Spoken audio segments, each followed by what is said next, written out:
ఇది కదా ఆఫర్ అంటే ఇప్పుడు ఎంత కొంటే అంత ఫ్రీ. విఆర్ఆ fine silver jewellery, Jubilee Hills check post, Hyderabad. నమస్కారం, వెల్కమ్ టు సుమన్ టీవీ. నేను గీతాంజలి. ప్రస్తుతం మనతో పాటు భారతీ శంకరపీఠం వ్యవస్థాపకులు, ప్రముఖ ఆధ్యాత్మికవేత్త, బ్రహ్మశ్రీ అన్నవరపు తిరుపతి మూర్తి అవధాని గురువు గారు ఉన్నారు. వారితో మాట్లాడదాం. గురుగారు నమస్కారం అండి. ఓం శ్రీ మహాగణాధిపతయే నమః. షష్టగ్రహ కూటమి ప్రభావాలు చాలా ఉన్నాయని వీటి గురించి వీడియో చేశామండి, ఆల్రెడీ తెలుసుకున్నారు అందరూ. అయితే వ్యక్తిగతంగా మాట్లాడుకుంటే ద్వాదశ రాశుల్లో జన్మించిన వారిపైన ఈ షష్టగ్రహ కూటమి ప్రభావం ఉంటుందా? ఉంటే గనక ఏ ఏ రాశుల వారికి ఎలా ఉండబోతోంది? ఆపాతాళ నభస్థలాంత భువన బ్రహ్మాండమా విస్ఫురః జ్యోతిస్ఫాటికలింగమౌళి విలసత్పూర్ణేందువాంతామృతైః అస్తోకాప్లుతలోకమీశమనిశం రుద్రానువాకాంజపన్ ధియాయేన్నీప్సితసిద్ధయే ధృతిపదం విప్రోభిషించేక్షివం. ఎవరిని భయపెట్టాలని కాదమ్మా, షష్ఠగ్రహ కూటమి ఇది చాలా అరుదుగా వస్తూ ఉంటుంది. ఇంతకుముందు ఈ షష్ఠగ్రహ కూటమి వలన చాలామందికి ముద్దులు వచ్చినాయి. ముద్దులమ్మా, చాలామందికి మర్చిపోలేనటువంటి పేరు షష్ఠగ్రహ కూటమి. మనకు 2019 డిసెంబర్లో వచ్చిందమ్మా. తత్ అనుసంధానంగా అంతకు మించిన స్థాయిలో మార్చి 29 మొన్న కూడా మనం 3 రోజుల క్రితం 4 రోజుల క్రితం ఒక వీడియో చేసినప్పుడు కూడా కొంతమంది బాగా తెలిసిన వాళ్ళు, పరిచయస్తులు, అంటే మనకు బాగా తెలిసిన వాళ్ళు, పెద్ద పేరు మోసిన వాళ్ళు చాలా ఇబ్బందులు అగచాట్లు పడక తప్పదు. మనం ఒక వారం నుంచే మనం అవన్నీ కూడా చూడవలసిన పరిస్థితి వస్తుంది అనుకోవడం జరిగింది. రీసెంట్గా కొన్ని కళ్ళ ముందు కనిపిస్తున్నాయి. మార్చి 29 నుండి మొదలు పెట్టుకుంటే మే 31 వరకు కనరానివి, వినరానివి, చూడరానివి మనం చూస్తామమ్మా. అల్లకల్లోలం. ఏ క్షణంలో ఏది ఏం జరుగుతుందో తెలీదు. సముద్రం ఉన్న పొలాన్ని వెనక్కి వెళ్ళినా వెళ్ళొచ్చు, ఎగసి ముందుకు దూకినా దూకవచ్చు. అల్లకల్లోల వాతావరణం అయితే కళ్ళ ముందు కనిపిస్తుంది ఖచ్చితంగా. ఇది ఏ రాశి వారి మీదకి ఉంది అంటే సర్వం ద్వాదశ రాశుల మీదకి ఉంది. ఎందువలన ఉన్నది అంటే ప్రతి మనిషికి కూడా కావాల్సింది పరిపూర్ణంగా గురుబలం. ఆ గురుస్థానమైనటువంటి మీన రాశి ఏదైతే ఉంటుందో దానిలో వస్తున్నాయి. ఇవన్నీ కూడా కలుస్తున్నాయి. కలవటం వలన ఏమవుతుందంటే అండి, మీనము అంటేనే ఎక్కడ ఉంటుంది? అది నీళ్ళల్లో ఉంటుంది. కాబట్టి దాని ప్రభావాలు మనం చూడగలుగుతాం, తప్పదు. అలాగే మనకు సౌరాగ్ని అంటే సూర్యనారాయణ స్వామి వారిని అగ్ని రూపంలో మనం చూస్తాం.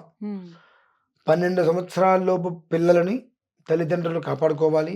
65 సంవత్సరాలు దాటినటువంటి పెద్దవాళ్ళని పిల్లలు కాపాడుకోవాలి. పెట్టలు రాలినట్టు రాళ్ళకి తప్పదమ్మా.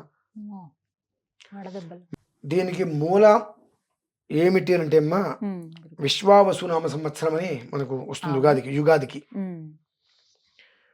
ప్రభవాది షష్ఠ సంవత్సరాలలో 39వది 39. మిగిలింది ఇంకా 21. ఇది మనకు 39 అనగా అది 13ని సూచిస్తుంది. స్వతహాగా కూడా మన దేశానికి 13 అనేటువంటిది చాలా బ్యాడ్ సంఖ్య.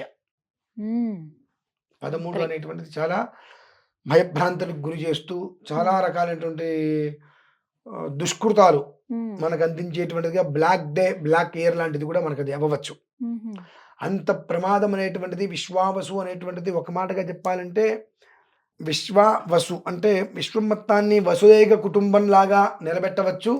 మొత్తాన్ని దానికి సంబంధం లేకుండా విచ్ఛిన్నం కూడా చేసేటువంటి ప్రమాదం అనేటువంటిది దాంట్లో ఆ 13 అనేటువంటి సంఖ్యలో దాగి ఉన్న కారణము చేత, దానికి తోడు ఈ షష్ఠగ్రహ కూటమి నుంచి మరణాల నుంచి ఉగాది కదండి, అంతకు మించి ఈసారి వచ్చేటువంటి రాజు అత్యంత క్రూరుడు. చాలా అంటే చాలా క్రూరాతి క్రూరంగా ఆలోచించి క్రూరమైనటువంటి వ్యక్తికి సింహాసనం ఇస్తే ఏం చేస్తాడు?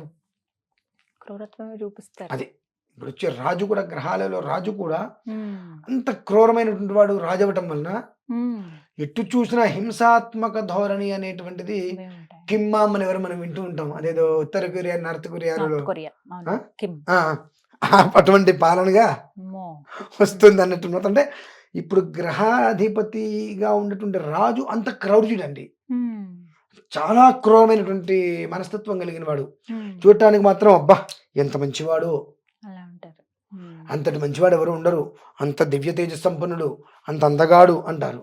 ఉమ్, ఆ మనస్సు ఉంటుంది, క్రూరమైన మనస్సు. ఉమ్, కొడుకును కూడా నిర్దాక్షిణ్యంగా బయటికి పంపించేసిన వ్యక్తి. ఉమ్, అటువంటి వాడు రాజు అవుతున్నాడంటే మరి ఆలోచించుకోండి ఎలా ఉంటుందో. ఉమ్, దాని నుంచి మనల్ని మనం కాపాడుకోవడానికే ఈ ప్రయత్నాలమ్మా, ఉమ్, అంతకుమించి ఏదో ఏం లేదు ఇందులో. ఉమ్, అది విషయం అయితే మేము దాని నుంచి విముక్తి కలగాలి అంటే ఏమి చేయాలనేటువంటి ప్రయత్నం చేసి ఉమ్, 5 లక్షల పంచాక్షరి చేయాలని సంకల్పం చేశామమ్మా. 19వ తారీఖు కల్లా 5 లక్షల పంచాక్షరి పూర్తి కావాలి ఉమ్, అని సంకల్పం చేసి మొదలుపెట్టాం. ఉమ్, కనీసం 45% తగ్గించగలగాలి అని. ఉమ్, అంతమైన తగ్గిందా ఈశ్వరేచ్ఛ, ఉమ్, తగ్గించగలగాలి అని చెప్పి. ఎందుకంటే ఇది మొదటి విధానం మే 31 వరకు, ఉమ్. ఆ తర్వాత రెండో విధానం ఉందమ్మా మళ్ళీ. అవలా అప్పుడే ఆ, చూస్తాం. ఇంకా ఎఫెక్ట్ ఉంటుంది. దాని నుంచి కనీసం మాత్రం బయటపడాలని ఒక ఉద్దేశ్యంతో ఉమ్, 5 లక్షల పంచాక్షరి చేయాలని చెప్పి సంకల్పం చేసి చేస్తున్నాం. ఉమ్, ఏంటంటే ఎవరికైనా సమస్య, ఉమ్, ఎవరికైనా ఇబ్బందే. ఉమ్, నాకు వస్తే ఇబ్బంది, పక్క వాళ్ళకి వస్తే ఇబ్బంది కాదు, లేదా పక్క వాళ్ళకి వస్తే ఇబ్బంది, నాకు వస్తే ఇబ్బంది కాదు అంటానికి వీల్లేదు. ఉమ్, ఒక పేపర్ని, చక్కటి పేపర్ని ఇలా నలిపి పక్కన పడేస్తే ఎలా అయితే ఉంటుందో మన పరిస్థితులు ఆ స్థితికి అయితే వెళ్ళక తప్పదమ్మా. ఉమ్, ఈ ఎండ కారణం చేత అలా వెళ్తూ రోడ్డు మీద పడిపోయిన వాళ్ళు మనం చూస్తాం. ఉమ్, అంతటి ప్రభావితం ప్రచండ సూర్యనారాయణ స్వామి వారి యొక్క విలయ తాండవాన్ని మనం చూడక తప్పదు. సర్వేషాం, అందరికీ కూడా నేను చెప్పగలిగేది ఏమిటి అంటే, కాల త్రికాలుడు, నేత్ర త్రినేత్రుడు, శూల త్రిశూలుడు ఈశ్వరుడు. ఉమ్, ఆయన్ని ఆరాధన ఏ విధంగా చేస్తే వెంటనే ప్రత్యక్షమయ్యి ఈ యొక్క వినాశనాన్ని కూడా విధ్వంసం చేయగలడు, ఆ విధానం చెబుతాను. ఉమ్, ఒప్పుకున్నా. మండలాంతర్గతం హిరణ్మయం భ్రాజమానవపుషం, మండలాంతర్గతం శుచిస్మితం భ్రాజమానవపుషం, ఛందదీదిమఖండ విగ్రహం చింతయేన్ముని సహస్రసేవితం. మండలాంతర్గతం, మండలం భానుమండలం అంటే సౌరమండలం వేయండి. ఉమ్, ఆ సౌరమండలంలో శివుణ్ణి పెట్టండి, లేదా కైలాస మండల మధ్య శివుణ్ణి ఉంచాలి. ఉమ్, మండలాంతర్గతం, మండలం మధ్యలో ఈశ్వరుడు ఉండాలి. ఉమ్, హిరణ్మయం భ్రాజమానవపుషం, ఎలా ఉన్నాడు ఆ శివుడు? ఉమ్, చక్కటి బంగారపు కాంతులతో అలా కూర్చొని చక్కగా భ్రాజమానవపుషం, తేజస్సుతోటి కూర్చొని ఉన్నాడు ఈశ్వరుడు ఆ మండలంలో. ఉమ్, శుచిస్మితం ఛందదీదిమఖండ విగ్రహం, శుచిస్మితంగా అనగా చక్కగా ఆ మండలంలో కూర్చొని నవ్వుతున్నాడు ఆయన. ఉమ్, ఎలా నవ్వుతున్నాడు? ప్రళయ భయానక భయభత్సం అనేటువంటిది జరుగుతూ ప్రతి ఒక్కటి గాలికి వచ్చి ఎగిరిపోతున్నాయి. ఉమ్, ఆ ఎగిరిపోతుంటే అలా చిన్మయంగా ఉండిపోయాడు ఆయన అక్కడ. ఉమ్, ఆ చిన్మయ రూపాన్ని చూసినటువంటి వందలాది వేలాది లక్షలాది ఋషులందరూ కూడా, మునులు, చింతయేన్ముని, ఉమ్, ఇంత జరుగుతుంటే ఉమ్, ఎలాంటి చింత లేకుండా, మనకింత చింత పడుతున్నాం, ఉమ్, ఆయన ఎలాంటి చింత లేకుండా అలా నిశ్చలంగా కూర్చున్నాడు శివుడు. ఉమ్, కనుక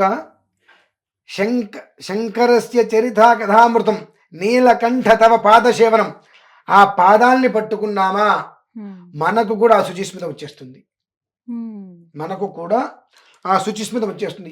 ఏదైనా రాని జరగని. మన కంచి కథనం అనేటువంటి స్థితిలో ఆ ఈశ్వరుని ఆరాధన చేయాలమ్మా. ఉమ్, ప్రతి ఒక్కరూ ఆ విధానాన్ని అనుసరించి ఆరాధన చేయడం అనేటువంటిది సకల శ్రేయోదాయకం. ఇకపోతే రెండో విషయం, 19వ తారీఖు వరకు ఉమ్, అక్షర లక్ష 5 లక్షలు పూర్తి చేసి షష్ఠగ్రహ కూటమి నుంచి మార్చి 29 నుంచి మే 31 వరకు రాబోయేటువంటి ప్రమాదాల నుంచి పూర్తిగా అంటే మనం చేయలేం. చేస్తా అంటే అబద్ధమైన మాట. అది నేను చేస్తాను అన్నానా సుస్పష్టంగా అబద్ధం చెప్పినట్టే. కనీసం 45% దాని నుంచి మనం బయటపడేయాలనే ఉద్దేశ్యంతో అక్షర లక్ష పంచాక్షరి పూర్తి చేసుకొని 19వ తారీఖు నుంచి 29వ తారీఖు వరకు రోజు 360 శివలింగాలకు అర్చన చేస్తున్నానమ్మా.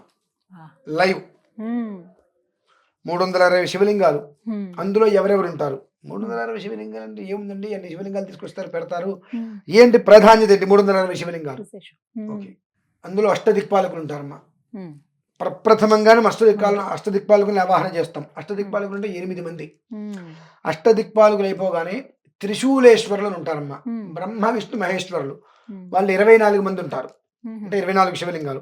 వాళ్ళని ఆరాధన చేస్తాం. ఆరాధన చేసిన తర్వాత ఈశ్వరుడు దగ్గర ఉండేటువంటి భూత ప్రేత పిశాచ బద్ధం బ్రహ్మ రాక్షస యక్ష యమదూత శాకిని ఢాకిని హాకిని సర్పద ఆపద తస్కరాది గణాలు, ఇవే మనిషిని హరించాలన్నా, మనిషిని కాపాడాలన్నా, ఎత్తి కింద పడేయాలన్నా, నిలబెట్టాలన్నా, జాగ్రత్తగా ఉంచాలన్నా, పిచ్చెక్కేసి మనిషిని రోడ్డు మీద తిప్పాలన్నా, చక్కగా విధానంతో నిర్వర్తించాలన్నా ఇవే పనిచేస్తాయి. శివభూత గణాలు ఆయన అనుగ్రహాన్ని అనుసరించి కదలికలు వస్తుంటాయి. 108 శివలింగాలవి. ఆ 108ని అర్చన చేసుకోవాలి. తర్వాత అష్ట గణపతులని 8 మంది గణపతులు. తర్వాత భవాది పృథ్వీమూర్తులు 8 మంది వారు.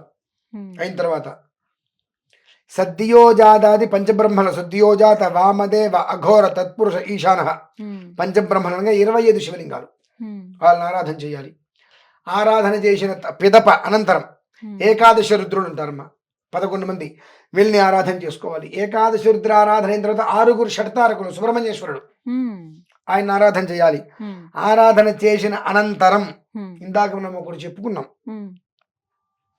పౌర్ణమి రోజు నాడు గురుబలం కోసం మనం చేసుకోవాలని చెప్పి. అలా బృహస్పతి, ఆ బృహస్పతి ఒకటే శివలింగం. బృహస్పతికి ఆరాధన చేసిన తర్వాత 35 శతలింగం అంటే 135 అమ్మవారి శివలింగాలు. శివలింగాల రూపంలో అమ్మవారు ఉంటారు. ఆవిడికి ఆరాధన చేయాలి. అనంతరం 25 శివలింగం, 25 శివలింగం మహాశివుడు. ఇలా 10 ఆవరణార్చన చేస్తే 11 ఈశ్వరుడి దగ్గరికి వెళ్తుందమ్మా. ఇలా చేసుకుంటూ ఆవరణార్చనకి గంట, అంతకుముందు మహాన్యాసానికి 1 గంట, అభిషేకానికి 1 గంటన్నర ఖచ్చితంగా పడుతుంది. ఆ విధానంగా ఉదయము రుద్రార్చన, సాయంత్రము ఖచ్చితంగా అభిషేకం చేసి తిరగలిగితే ఒక రోజుకి ఉదయం 360 శివలింగాలు, సాయంత్రం 360 శివలింగాలు చేసుకుంటూ 11 రోజులకి పూర్తి వెళ్తే 7000 శివలింగాలకి మనం అర్చన చేస్తామమ్మా. 7000 శివలింగాలకి అర్చన చేయటం అంటే సామాన్యమైన విషయం అయితే కాదు. 11 రోజుల్లో 7000 శివలింగాలకి మనం అర్చన జరిగింది అంటే చాలా గొప్పగా కీర్తించుకోవచ్చు దాన్ని మనం. అందులో ప్రతి ఒక్కరిని పాల్గొనమని చెప్తున్నా. ఎలా చెప్తున్నానంటే, నాకు డబ్బులు ఇవ్వద్దు, 360 శివలింగాలు నాకు కావాలి. ఆ శివలింగాలు నాకు తెప్పించే మార్గం చూడండి. అదొక్కటి. కాశీలో అడ్రస్ ఇస్తా. నాకు ఒకే రకంలో ఉండాలి, ఒకే సైజులో. ఎంతండి? చిన్నవి, అంగుళమే, కేవలం అంగుళం ఉంటుంది శివలింగం. ఆ అంగుళంలో శివలింగాలు మొత్తం ఒక వెంట్రిక వాసి కూడా తేడా లేకుండా 366 శివలింగాలని తెప్పించి, మొత్తం 370 శివలింగాలని తెప్పించి దాన్ని కైలాస యంత్రం అంటే మన ఇల్లు ఇలా ఉండాలి అనేటువంటిది ఒక ఇది ఉంటుంది. అలానే కైలాస యంత్రం అనేటువంటిది ఒకటి ఏర్పడి ఉంటుంది. ఆ కైలాస యంత్రం ఎలా అయితే ఉంటుందో అలానే శివలింగాల్ని పేర్చాలి. ఆ శివలింగాల్ని పేర్చి దానికి ఆవరణార్చన చేసుకుంటూ రావాలి. అది మహాలింగార్చన అని దానికి పేరమ్మా. మహాలింగార్చన, కైలాస యంత్రము అనగా మన ఇల్లు మనకి ఎలా అయితే ఉంటుందో అలానే శివుడి యొక్క నివాసంగా ఉండేటువంటి కైలాసం ఏ రకంగా అయితే ప్రస్తారం ఉంటుందో ఆ విధానాన్ని అనుసరించి అక్కడ చేయడానికి 360 శివలింగాలు కావాలి. కాబట్టి ఆ శివలింగాన్ని మీరు నాకు అందజేయగలిగితే, లేదు ఆ 370 శివలింగాలు ఒకే రీతిలో నాకు కావాల్సింది నేను చెప్తాను. అది శివలింగం ఎంతైతే ఖరీదు ఉంటుందో ఆ ఖరీదు చెప్తాను. ఆ ఖరీదు నాకు అందించగలిగితే, ఖరీదుతో పాటు గోత్రనామం అందించగలిగితే 11 రోజుల పాటు లైవిస్తానమ్మా. 11 రోజుల పాటు లైవిస్తా. ఇచ్చి 11 రోజు అమావాస్యకి కామాక్షి అమ్మవారి దగ్గర ఉంటారమ్మా. గోహతి కామాక్షి అమ్మవారి దగ్గర చేయవలసినట్టు కొన్ని విధానాలు ఉంటాయి. వాటితో అక్కడ దానికి నేను సమాప్తం చేస్తానమ్మా. ఆహా. ఎందువల్లంటే కామరూపిణి అని అంటారు. అమ్మవారు. మనం చేసేటువంటి దాంట్లో ఎలాంటి కల్మషము లేదు, మనకేదో లాభాపేక్ష లేదు, కేవలం జరగబోయేటువంటిది ఏదైతే కనుక షష్ఠగ్రహ కూటమి నుంచి ఉపద్రవాలు ఉన్నాయో దాని నుంచి బయటపడేటువంటి మార్గాన్ని మాత్రమే మనం అన్వేషించాం కాబట్టి దానికి అక్కడ పూర్తిగా చేయగలుగుతాను. నేను ఓపెన్గా 2 ఛాలెంజ్లు చేస్తానమ్మా ఇప్పుడు. అది ఎవరు ఏ రకంగా ఆ రోజు నాడు వచ్చి చూపించచ్చు. ఒకటి, అమ్మవారి యొక్క అనుమతితో అమావాస్య రోజు నాడు పూర్తయిన తర్వాత ఆ మంత్రశక్తి ఎలా ఉంటుంది అనేటువంటిది, అమ్మవారి అనుమతి పూర్తిగా నాకు వస్తే 3 అడుగుల గాల్లో నేను కూర్చొని, కింద ఏమీ ఉండదు, ఆ మంత్రశక్తి ఎలా ఉంటుంది అనేటువంటి విషయాన్ని నేను చూపించగలుగుతాను. 2, చూడగలిగే ధైర్యం ఉన్నది అని అంటే అక్కడ గాల్లో నడిచేటువంటి మనుషులు నేను చూపిస్తానమ్మా.